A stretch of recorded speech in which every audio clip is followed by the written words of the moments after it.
ربی اشرح لی صدری ویسر لی امری واحلل عقدۃ من لسانی یفقہوا قولی واجعل لی وزیرا من اہلی ربی یسر ولا تعسر وتمم بالخیر وبک نستعین آمین یا الہی آمین۔ السلام علیکم ورحمۃ اللہ وبرکاتہ۔ کیسے ہیں آپ سب لوگ؟ یہ دوسرا پارہ جو ہے، سیکنڈ پارہ، یہ آپ کو بتائے گا کہ کلچر کچھ علیحدہ سے نہیں ہے، یہ دونوں ایک ہی چیزیں ہیں۔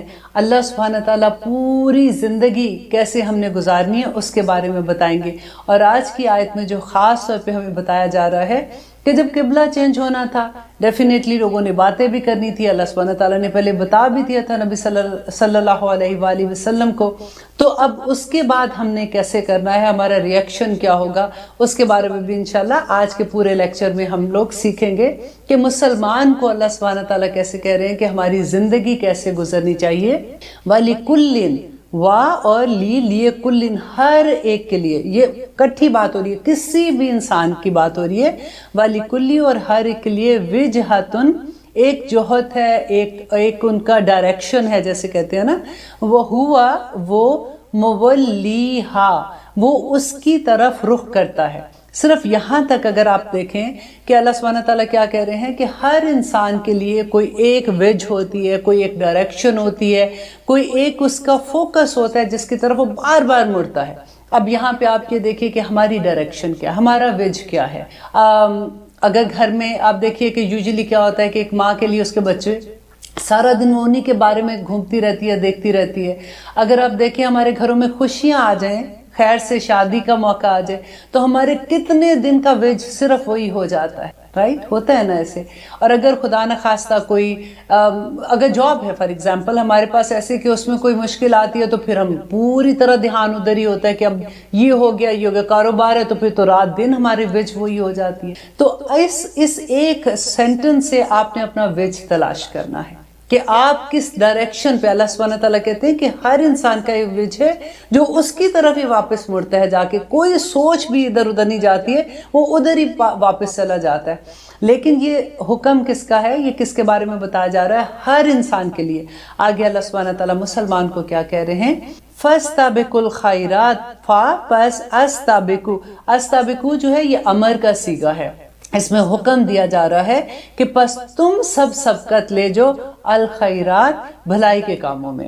اینا ما تکونو، اینا جہاں کہیں بھی، ما تکونو تم ہوگے، یاتی وہ لے آئے گا، بکم تم کو، اللہ جمیعاً سب کے سب کو، ان اللہ بے شک اللہ، علا پر، کلی ہر شیء ان چیز کے، قدیر قدرت رکھنے والا ہے۔ اتنی خوبصورت آیت ہے یہ۔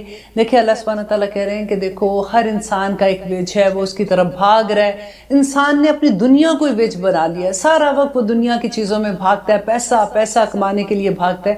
لیکن مسلمان، تم نے کیا کرنا ہے کہ تمہارا ویج جو ہے وہ نیکی کے کاموں کی طرف ہے۔ دوڑ لگا دو، فاستبقوا، یہ حکم ہے کہ دوڑ لگاؤ نیکیوں میں۔ اب کیسے دوڑ لگائے؟ آپ کو یہاں پہ میں اگزامپل دیتی ہوں حضرت عمر کی اور حضرت ابو بکر صدیق کی، کہ ہمیشہ ان دونوں کا دوڑ لگی ہوتی تھی، اور ہمیشہ عمر جو ہیں وہ ہار جاتے تھے ابو بکر سے۔ تو ایک دفعہ کیا ہوا، تبوک کے موقع پہ نبی صلی اللہ علیہ وسلم نے اناؤنس کیا کہ کیونکہ وہ موقع ایسا تھا کہ مسلمانوں کو بہت سخت ضرورت تھی، مال نہیں تھا اتنا، کیونکہ سب لوگوں نے جانا تھا۔ آپ کو پتہ ہے جب جنگوں پہ جاتے تھے تو راستے میں بھی خرچہ ہوتا تھا، وہاں پہ رہنے کا بھی، وہ سارا جو بھی ہتھیار بھی ضرورت ہوتی تھی۔ تو نبی صلی اللہ علیہ وسلم نے اناؤنس کیا کہ جو بھی جیسے مدد کر سکتا ہے وہ لے آئے۔ اب عمر علیہ السلام نے، عمر رضی اللہ تعالیٰ عنہ نے سوچا ہے کہ یوں کرتا ہوں کہ آج میں ابو بکر سے سبقت لے ہی جانے والا ہوں۔ اب کیا ہوتا ہے کہ وہ اپنے پورے گھر کا، دیکھیں اس زمانے کے گھر بھی آپ دیکھیں کیسے ہوتے تھے۔ ہمارے تو غریب سے غریب لوگوں کی پینٹریاں آپ دیکھیں تو وہاں کے امیر سے امیر شہزادوں کی بھی وہ پینٹریاں نہیں ہوں گی، الحمدللہ۔ لیکن عمر نے کیا کیا کہ عمر رضی اللہ تعالیٰ عنہ نے کیا کیا کہ اپنے گھر کا پورا آدھا سامان ایک سائڈ پہ رکھا، ایک رکھ لیا، ایک ادھر رکھا، ایک ادھر رکھ لیا، پورا سامان اپنے اونٹ پہ ڈالا اور لے کے آ رہے ہیں، بڑے خوش کہ آج میں ابو بکر کو ہرا دوں گا۔ اور حضرت ابو بکر نے کیا کیا آپ دیکھیں، جب وہ نبی صلی اللہ علیہ وسلم کے پاس پہنچتے ہیں تو نبی صلی اللہ علیہ وسلم حیران ہو کے کہتے ہیں کہ ابو بکر گھر کیا چھوڑ کے آئے ہو؟ تو کہتے ہیں کہ میں اپنے گھر میں اپنے نبی اور اپنے اللہ کو چھوڑ کے آیا ہوں۔ وہ گھر کا سارا سامان لے آتے ہیں. اتنی دیر میں حضرت عمر انٹر ہوتے ہیں تو جب یہ دیکھتے ہیں تو وہ پھر کہتے ہیں ابو بکر آج بھی تم بازی لے گئے میرے. دیکھیے یہ بات ہوتی ہے کہ نیکیوں میں سبقت. ہم سبقت کہاں پہ لے کے جاتے ہیں؟ دیکھیے اس کی گاڑی بڑی ہے کہ نہیں، ان کا گھر بڑا ہے، کس چیز میں ہم سبقت، اس کا جوڑا کیسا ہے، ہم نے اس نے اس ڈیزائنر کا جوڑا پہنا تو میں نے اس ڈیزائنر کا جوڑا پہنا. یہ چھوٹی چھوٹی چیزوں پہ ہم سبقت لینے کے لیے اب تھوڑا سا اگر آپ اکیلے میں بیٹھ کے اس ایک آیت کو سمجھنے کی کوشش کریں گے آپ کو بڑی اچھی سے سمجھ آئے گی کہ آج ہم مسلمانوں کا ویج کیا ہے. اور اللہ سبحانہ تعالیٰ نے جو کہا ہے کہ بھاگو اور آگے مقابلے میں آگے بڑھ جو نیکیوں میں، ہم مقابلہ کن چیزوں کا کر رہے ہیں، ہم کہاں پہنچنا چاہ رہے ہیں. اور اللہ سبحانہ تعالیٰ آگے جو کہتے ہیں کہ اینما تکونوا یأتی بکم اللہ، کہ تم جہاں کہیں بھی ہوگے اللہ سبحانہ تعالیٰ تم کو لے آئے گا. دیکھیے قبر کا آپ دیکھیے 30ویں سپارے کی آیت تھی وَإِذَا السَّمَاءُ انشَقَّتْ، جب آسمان پھٹ جائے گا، اللہ اکبر، وَأَذِنَتْ لِرَبِّهَا وَحُقَّتْ، اور وہ اپنے رب کا حکم مان لے گا اور اس کا حق بھی یہی ہے کہ وہ حکم مان لے. وَالْأَرْضَ مُدَّتْ، اور جب وَإِذَا الْأَرْضَ مُدَّتْ، تو جب زمین جو ہے وہ پوری ہموار ہو جائے گی. وَأَلْقَتْ مَا فِيهَا وَتَخَلَّتْ، کہ وہ القت کر دے گی، وہ نکال دے گی بیچ میں سے اور وہ خالی ہو جائے گی. اور پھر وہ یہ کہتے ہیں کہ اس کا حق بھی یہی ہے کہ وہ یہ کرے، اللہ کا حکم مانے. اور پھر آگے آیت میں کہتے ہیں یا ایھا الانسان، اے انسان، انکا قادح، کہ تو قدم بقدم آگے جا رہا ہے. انکا قادح قدحا وملاقی، کہ تو آگے اللہ سبحانہ تعالیٰ سے ملنے کے لیے آگے جا رہا ہے. اور آگے یہ آیت پڑھ کے دیکھیے اتنی خوبصورت صورت ہے جس میں بتایا جا رہا ہے کہ انسان جب آگے جائیں گے اللہ سبحانہ تعالیٰ کے سامنے تو کچھ لوگوں کے نامہ اعمال ان کے دائیں ہاتھ میں ہوں گے، اور ان کا پھر ذکر ہے کہ ان کا کیا حال ہوگا. وہ خوشی سے اپنے گھر والوں میں واپس آئیں گے، اور کچھ کے نامہ اعمال اپنے بائیں ہاتھ میں ہوں گے، اور وہ اس وقت کیا کہیں گے اور اللہ سبحانہ تعالیٰ کیا کہتے ہیں. بڑی خوبصورت آیت ہے، انشاءاللہ جہاں پہ آئے گی میں آپ کو یہ صورت بھی سناؤں گی. اب یہاں پہ ہم یہ دیکھ لیتے ہیں کہ اللہ سبحانہ تعالیٰ کہتے ہیں کہ تم جہاں بھی کہیں ہوگے اللہ تعالیٰ سب کچھ لے آئے گا. ان اللہ علی کل شیء قدیر، اللہ سبحانہ تعالیٰ تو ہر چیز پر قدرت رکھتا ہے. اور اگلی آیت ہے 149 پہ، وَمِنْ حَيْثُ، وَمِنْ اور حیثو، اور جہاں سے بھی، خرجتا، تو آپ نبی صلی اللہ علیہ وسلم کو کہہ رہے ہیں آپ نکلیں، فولی، تو پھیر لے، وجہ کا، اپنا چہرہ، شطر المسجد الحرام، مسجد حرام کی طرف، وَإِنَّهُ، بے شک وہ، لِلْحَقُ، حق ہے، من ربکا، تیرے رب کی طرف سے. اب آپ دیکھیے بار بار وہی اللہ سبحانہ تعالیٰ بات لے کے آ رہے ہیں کہ اپنا چہرہ خانہ کعبہ، اپنا چہرہ مسجد حرام کی طرف کر لو. تو یہاں پہ بھی پھر واپس وہی بات کرے، وَمَا اللَّهُ بِغَافِلٍ عَمَّا تَعْمَلُونَ، تو اللہ اس چیز سے غافل نہیں ہے جو تم کرتے ہو.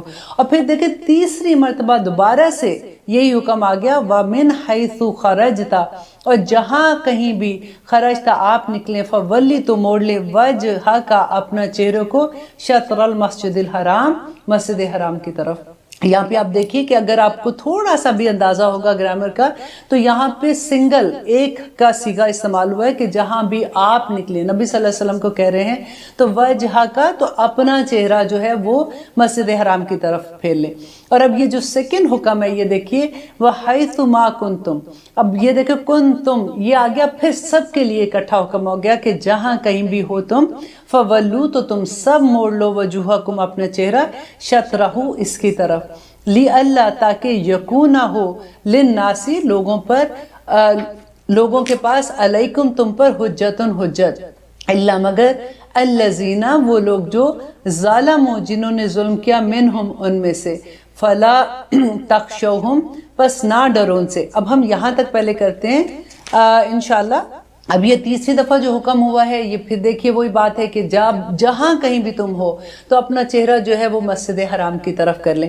اب یہاں پہ ایک چیز آپ غور کریں کہ اللہ سبحانہ تعالیٰ نے خانہ کعبہ کا لفظ نہیں بولا، کیونکہ کعبہ کا لفظ بولتے نا تو کیونکہ اتنی سی جگہ ہے تو وہاں پہ سے تو پھر بہت مشکل ہو جاتی کہ ایگزیکٹلی اس ڈائریکشن پہ کرنا.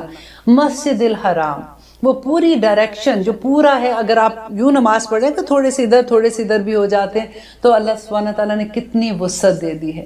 اب اس میں یہ ہے کہ نبی صلی اللہ علیہ وسلم جب نفل اینڈ سنت نماز پڑھتے تھے، یہ غور سے سننے کی بات ہے کہ جب وہ نفل نماز پڑھتے تھے یا وہ وتر پڑھتے تھے تو پھر وہ اپنی سواری پہ جہاں بھی اس کا منہ ہوتا تھا وہ اس طرف پڑھ لیتے تھے. بعض حدیث میں یہ بھی ہے کہ اپنی سواری سے پہلے روک کے پہلے کعبہ مسجد حرام کی طرف کرتے تھے, قبلہ کی طرف, اینڈ پھر اس کے بعد وہ سواری جہاں بھی جاتی تھی وہ اس طرح سے مڑ جاتے تھے. لیکن فرسٹ نماز میں نبی صلی اللہ علیہ وسلم نے ہمیشہ سواری سے اترے, قبلہ رخ ہوئے اور پھر وہ نماز پڑھی. جیسے آج کل ہم لوگ کے پاس یہی ہوتا ہے نا کہ جب ہم گاڑی میں جا رہے ہوتے ہیں تو ہم کیا نماز پڑھ سکتے ہیں کہ نہیں پڑھ سکتے. فرض نماز میں قبلہ رخ ہونا شرط ہے, ٹھیک ہے. لیکن اگر آپ فار ایگزامپل آپ سفر کر رہے ہیں, آپ جہاز میں بیٹھے ہوئے ہیں, وہ جہاز آپ کے اختیار میں نہیں ہے, وہ سواری آپ کے اختیار میں نہیں ہے نا, تو پھر جہاں بھی اس کا رخ ہوگا آپ اس کی طرف منہ کر کے آپ نماز پڑھ لیں گے. فار ایگزامپل اب گاڑی جب ہم چلا رہے ہیں تو ہمارے اختیار میں ہے نا, ہم گاڑی روک سکتے ہیں, تو پھر ہمیں قبلہ رخ ہو کے نماز پڑھنے کا حکم ہے. لیکن آپ اگر سنت, نفل یا آپ وتر پڑھتے ہیں تو وہ آپ کسی بھی ڈائریکشن میں جب پہ گاڑی چل رہی ہے آپ اس طرح سے وہ ادا کر سکتے ہیں انشاءاللہ.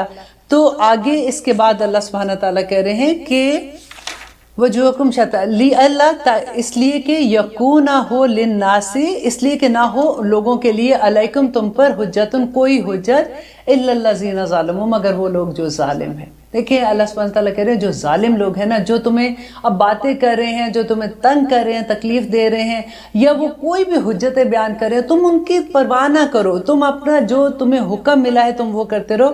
فلا تخشوہم واخشونی, یہ اتنا خوبصورت لفظ ہے, اس کو انڈر لائن کر لیں کہ نہ ڈرو, تخشوہم ان سے, بخشونی پس مجھ سے ڈرو.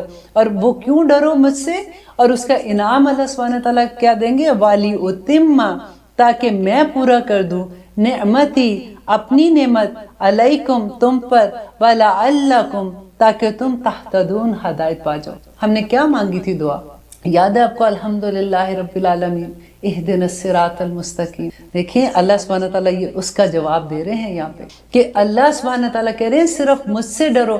دیکھو اگر تم نے قبلہ چینج کیا ہے, اب وہ تمہیں باتیں کر رہے ہیں, تمہیں تانے دے رہے ہیں, تم ان سے نہ ڈرو, تم مجھ سے ڈرو تاکہ میں نعمتیں وہ پوری کر دوں. ہمارا ڈر, دیکھیں ایک ڈر تو ایک ہی لفظ ہے نا, ایک انسان سے ڈر ہے, ایک اللہ سبحانہ تعالیٰ سے ڈر ہے. انسان کا ڈر انسان کے اندر کیا پیدا کرتا ہے, خوف پیدا کر دیتا ہے, ایک ڈپریشن پیدا کرتا ہے. ہم خوف کے مارے کرتے ہیں نا, کسی کے ڈر کے مارے کرتے ہیں, دیکھیں میرے ہسبینڈ کو یہ پسند نہیں ہے اس لیے میں یہ نہیں کروں گی. ہم اللہ سبحانہ تعالیٰ کی نافرمانیاں اتنی آرام سے اس لیے کر دیتے ہیں کہ ہمیں خوف ہوتا ہے, ہمیں ڈر ہوتا ہے کہ وہ ناراض نہ ہو جائے. دیکھیے میں مہندیوں پہ اس لیے یہ سارا کچھ کر رہی ہوں تاکہ میرے فیملی کو یہ پسند نہیں ہے کہ میں ایسے نہ کروں تو مجھے کرنا پڑے گا. ڈرتے ہیں نا, ہم بچوں سے ڈرتے ہیں, ہم اپنے خامن سے ڈرتے ہیں, ہم تو ہر ایک سے. اور مزے کی بات ہے کہ انہی پہ ڈرتے ہیں جس پہ ہمارا دل بھی چاہتا ہے, اور بہانہ بھی ہو جاتا ہے نا کہ میں اس وجہ سے یہ کر رہی ہوں کیونکہ ان کو یہ پسند ہے.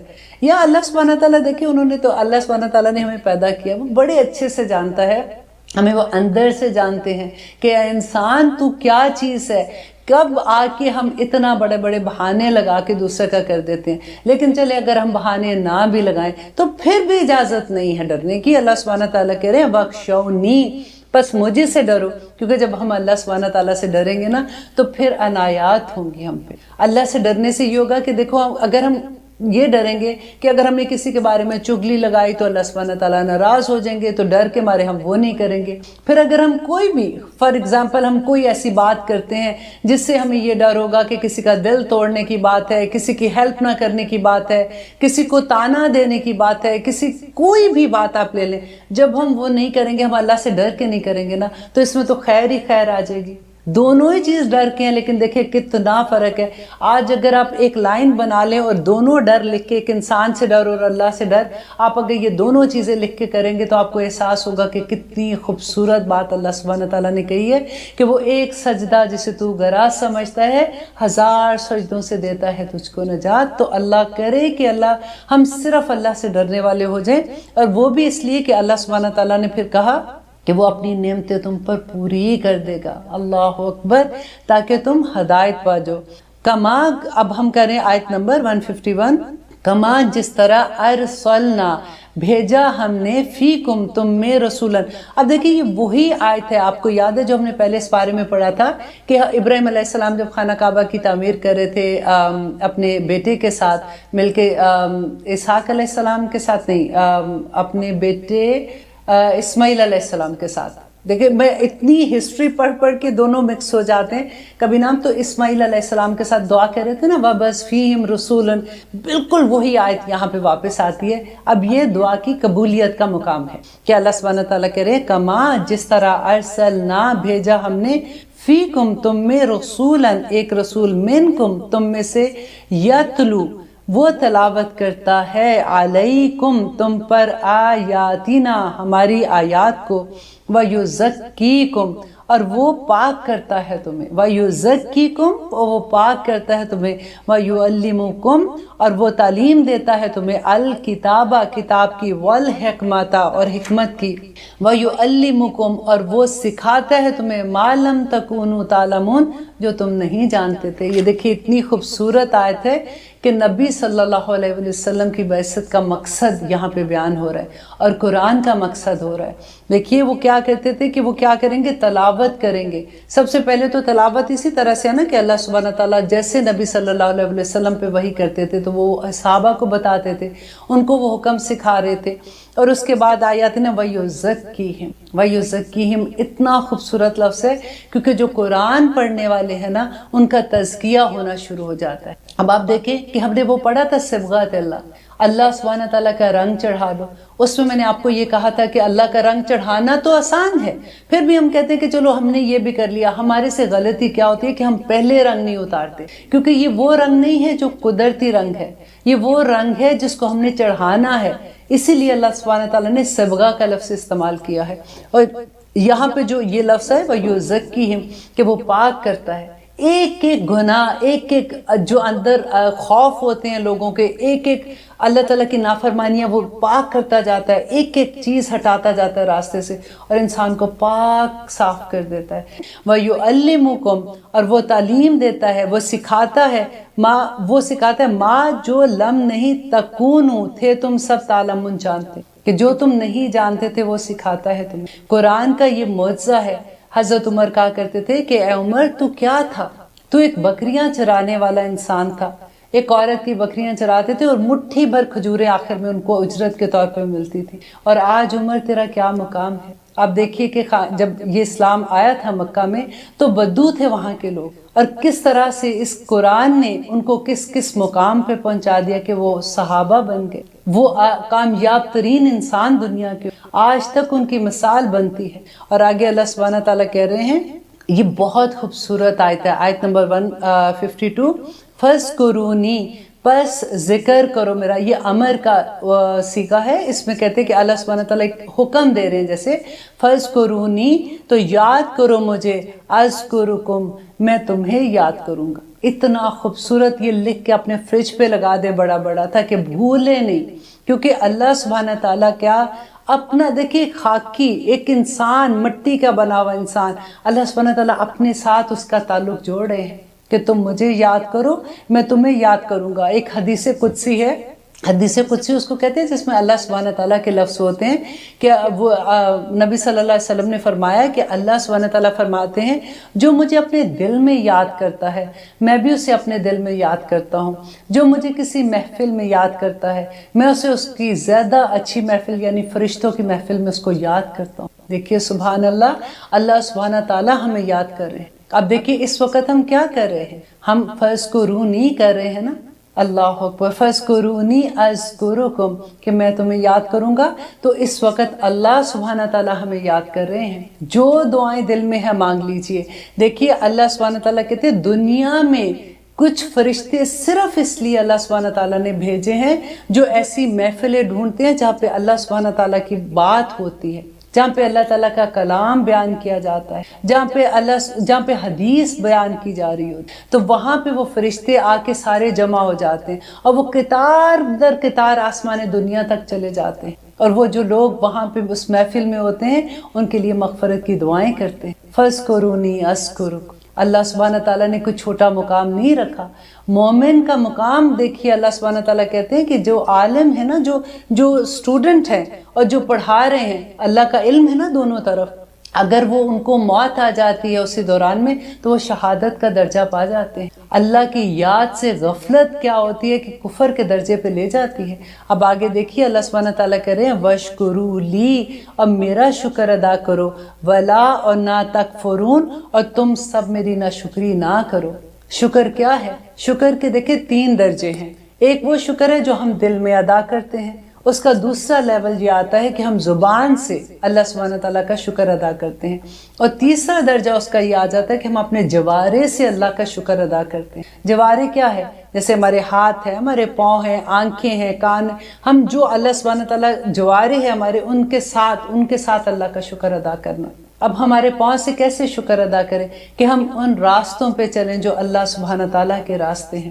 آنکھ سے کیسے شکر ادا کریں کہ ہم وہ چیزیں نہ دیکھیں جو اللہ تعالیٰ نے منع کی ہیں. ہمارے ہاتھ کیسے شکر ادا کریں کہ اللہ سبحانہ تعالیٰ کے راستے میں کسی کی مدد کرنے کے لیے اٹھیں. آپ دعا کیا کریں کہ اللہ سبحانہ تعالیٰ جو نعمتیں آپ نے ہمیں دی ہیں ہمیں اس کا شکر ادا کرنے والا بنا دیں. ہم نماز کے بعد بھی تو دعا مانگتے ہیں نا، اللہم اعنی علی ذکرک و شکرک و حسن عبادتک. نبی صلی اللہ علیہ وسلم نے بتایا تھا کہ کبھی بھی ہر نماز کے بعد یہ 3 دفعہ ضرور پڑھا کرو. اللہ سبحانہ تعالیٰ ہمیں شکر کرنے والا بنا دے، کیونکہ آگے وہ کہہ رہے ہیں وَلَا تَکْفُرُونَ، اور تم نہ شکری نہ کرو. یہ کافروں کے درجے، کفر کے درجے میں آ جاتا ہے. اور اگلی آیت میں اللہ سبحانہ تعالیٰ کہہ رہے ہیں یا ایھا الذین، اے لوگو، آمنو، جو ایمان لائے ہو. دیکھیں کتنی خوبصورت بات ہے، آمنو، یہ آپ کو اور مجھے اللہ سبحانہ تعالیٰ کہہ رہے ہیں. جہاں بھی آمنو کا لفظ آتا ہے آگے اوپر اپنا نام چھوٹا سا لکھ لیا کرے، کیونکہ یہ پکار اللہ سبحانہ تعالیٰ کی صرف مسلمان کے لیے ہے جو ایمان لے کے آئے ہیں. استعینوا، تم سب مدد طلب کرو، بالصبر، صبر سے، والصلاۃ، اور نماز کے ساتھ. ان اللہ، بے شک اللہ، مع الصابرین، اللہ سبحانہ تعالیٰ صبر کرنے والوں کے ساتھ ہے. کتنی خوبصورت بات ہے یہ کہ اللہ سبحانہ تعالیٰ کہہ رہے ہیں کہ جو لوگ مدد طلب کرتے ہیں اللہ سبحانہ تعالیٰ سے صبر کے ساتھ اور نماز کے ساتھ، اللہ ان کے ساتھ ہو جاتا ہے. اب صبر کا دیکھیں کیا صبر ہم نے کرنا. ہمارے پاس صبر کا ہم سوچتے ہیں کہ اگر کسی پہ اللہ نہ کرے کسی کے گھر میں کوئی فوت ہو گیا تو اس وقت اس نے صبر کیا تو اللہ، وہ صبر کی بات ہوتی ہے کہ اللہ سبحانہ تعالیٰ نے اس کا کہا ہے کہ اس وقت صبر کرو. آپ دیکھیں کہ اس میں کوئی خاص لفظ نہیں اللہ نے یوز کیا کہ یہ اتنا بڑا غم ہوگا تو صبر، آف کورس اس کا درجہ بہت بڑا ہوگا، لیکن صبر کس پہ؟ ہم جیسی عورتوں کا صبر کیا ہے کہ اگر ہسبینڈ نے کوئی بات کہہ دی جو ہمیں پسند نہیں، ہم نے صبر کرے، زپ کر لیں، صبر کر لیں، اور پھر پتہ ہے کیا، دل میں مسکرائیں کہ اللہ سبحانہ تعالیٰ، آپ نے کہا تھا کہ اللہ مع صابرین. آج میں نے ان کو جواب نہیں دیا اس لیے کہ آپ میرے ساتھ آ گئے ہیں. اتنی بڑی نعمت مل جاتی ہے ہم لوگوں کو. دیکھیے ہم بچوں پہ صبر کرتے ہیں، کئی دفعہ بچے ہمیں کوئی ایسی بات کہہ دیتے ہیں، صبر کر لیا کر. کبھی یہ ہوتا ہے کہ نئی شادی ہوتی ہے، سسرال میں جاتے ہیں، کئی لوگ رشتوں کی سمجھ ابھی نہیں آ رہی ہوتی، نئے ہوتے ہیں، صبر کریں. کبھی بہنوں سے ایسی بات ہو جاتی ہے، کبھی دوستوں سے بات ہو جاتی ہے. صبر ہر زندگی کے ہر معاملے میں آپ دیکھیں. سب سے بڑی بات ہے، دیکھیں اگر آپ دوسرے لیول پہ لے کے جاتے ہیں تو نماز میں اللہ سبحانہ تعالیٰ 5 وقت دن میں اللہ سبحانہ تعالیٰ صبر کی پریکٹس کراتے ہیں. کئی دفعہ ایسا ہوتا ہے کہ آپ کسی ایسے کام میں مصروف ہے کہ آپ کا دل نہیں چاہ رہا اٹھنے، لیکن نماز کا وقت آگے آپ اٹھ کے کھڑے ہو جاتے ہیں کہ نہیں مجھے اب نماز پڑھنی، آپ وہ چھوڑتے ہیں، آپ اس پہ صبر کرتے ہیں نا. روزہ کیا ہے؟ پورے کا پورا صبر ہے. حج کیا ہے؟ پورے کا پورا صبر ہے. زکوٰۃ کیا ہے؟ پورے کا پورا صبر ہے. کہ آپ اپنے مال پہ صبر کرتے ہیں نا، وہ مال آپ کا ہے. اب وہ بڑا لگتا ہے کہ میرے پاس اتنے پیسے جمع ہیں، اب ان میں سے مال میں سے زکوٰۃ دینی ہے، تو وہ صبر ہی ہے. صبر کو جب آپ پہچانیں گے تو آپ کو اتنا مزہ آئے گا کہ اللہ مع الصابرین، کہ اللہ میرے ساتھ ہے. دیکھیں جب دعا کرتے ہیں نا، کبھی آپ کو ایسا لگا ہو کہ یہ میری دعا جو ہے یہ پوری نہیں ہو رہی، میں بڑے دن سے دعا مانگ رہی ہوں، تو یہ ایک طریقہ کر کے دیکھیں. سب سے پہلے نمبر 1 کہ تھوڑا سا صدقہ، وٹ ایور جو بھی آپ کا دل چاہتا ہے، $1 $2 $5 وٹ ایور جو بھی ہے، پہلے آپ صدقہ دے دیں. پھر اس کے بعد کسی چیز پہ صبر کریں کہ کوئی ایک سچویشن ایسی ہے کہ آپ ایک دم سے اس پہ کہتے ہیں کہ نہیں میں نے اس پہ کوئی بات نہیں، ریئیکشن نہیں دینا میں نے کوئی بھی، اور میں نے اللہ سبحانہ تعالیٰ کے احکامات کے مطابق انہوں نے جو کہا ہے کہ اللہ مع صابرین، اللہ اب میرے ساتھ ہے، ہاتھ اٹھا لیں. یا رب العالمین آپ نے ہی کہا ہے کہ صبر کرنے والوں کے ساتھ اللہ آ جاتا ہے، یا رب العالمین میری یہ دعا قبول کر لیں، اللہ آپ تو میرے پاس ہیں اس وقت، اللہ تو ویسے ہی سب کے پاس ہے، لیکن دیکھیے اس خاص مقام پہ ہر جگہ کی ایک خاص وقت ہوتی ہے، ایک خاص حیثیت ہوتی ہے، تو اس مقام پہ جب آپ دعا مانگیں گے تو اللہ کیوں نہیں سنیں گے؟ مجھے اتنی خوبصورت یہ بات لگتی ہے نا کہ اللہ مع الصابرین۔ دیکھیے کہ اب مکہ کا ٹائم یاد، کس طرح سے لوگوں نے صبر کیا تھا، ہمارے پاس تو کوئی ایسی بات بھی نہیں ہوتی ہے، ہم تو دیکھیں خام خواہی چیزوں پہ اللہ کی رحمت کے اندر ہیں ہم لوگ سارے۔ میں کہتی ہوں جس کو صحت مل گئی اس سے بڑی نعمت کیا ہے، الحمدللہ۔ جس کو اللہ سبحانہ تعالیٰ نے یہ رشتے دے دیے سارے کے سارے، اولاد دے دی، اس کو سارا کچھ ہی مل گیا بیسک۔ ہمیں اپنی نعمتوں کی قدر نہیں ہوتی، ہمیں اللہ سبحانہ تعالیٰ قدردان بنا دے۔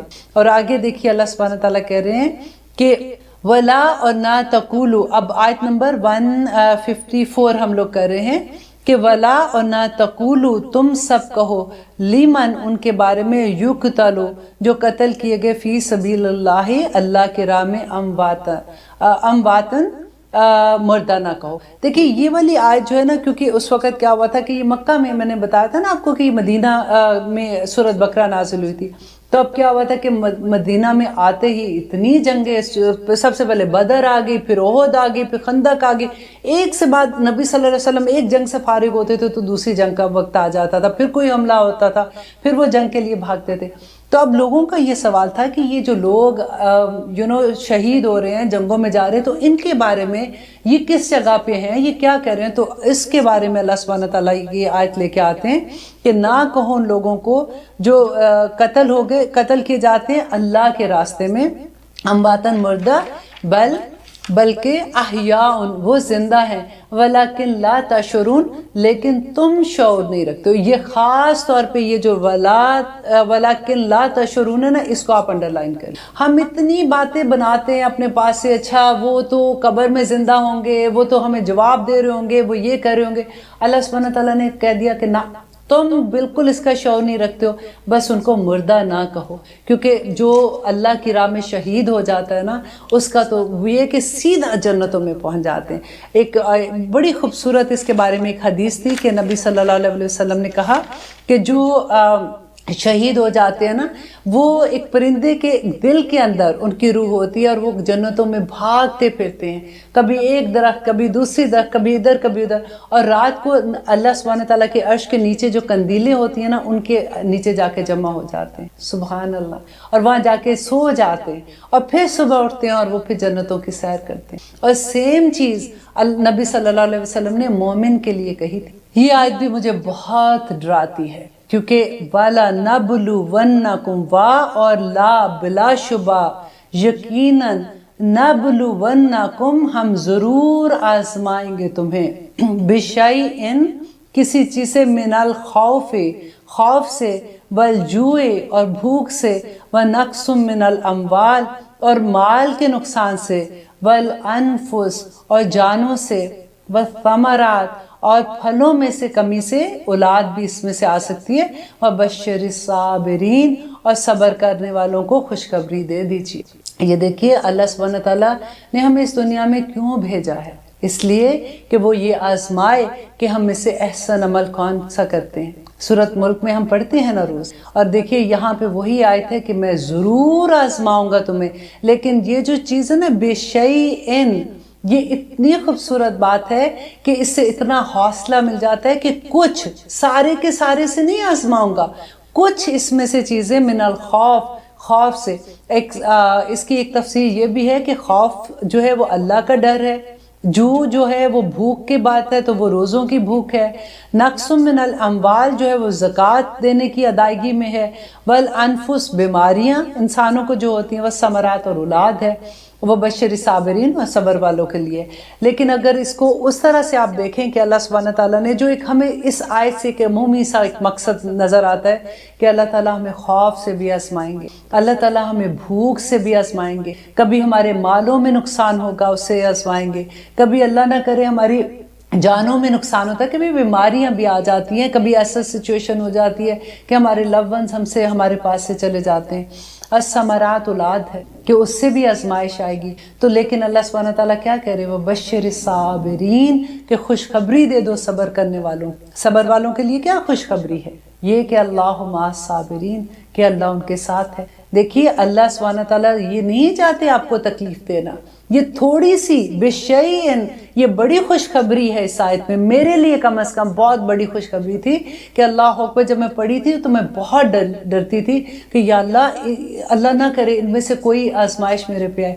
لیکن جب بشیئن پڑھا تھا تو اللہ پہ اتنی محبت آئی جس کی خط نہیں کہ اللہ سبحانہ تعالیٰ سے دیکھیں پھر پچھلی آیت یاد کرے کہ جو شکر ہے اگر کہتے ہیں کہ اگر پہلے سے ہی اللہ کی نعمتوں کا شکر ادا کر دو وہ نعمتیں اللہ سبحانہ تعالیٰ نہیں لیں گے تم سے. ہم بھول جاتے ہیں نا اس کا شکر ادا کرنا. جب آپ دیکھیں آپ نے کسی کو کوئی تحفہ دیا ہو اور وہ اس کی قدر ہی نہ کرے تو آپ کو کیسا لگے گا؟ بالکل وہی بات ہے کہ اللہ جب اپنی نعمتیں عطا کرتے ہیں آپ اس کی قدر نہ کریں گے وہ واپس لے لیں.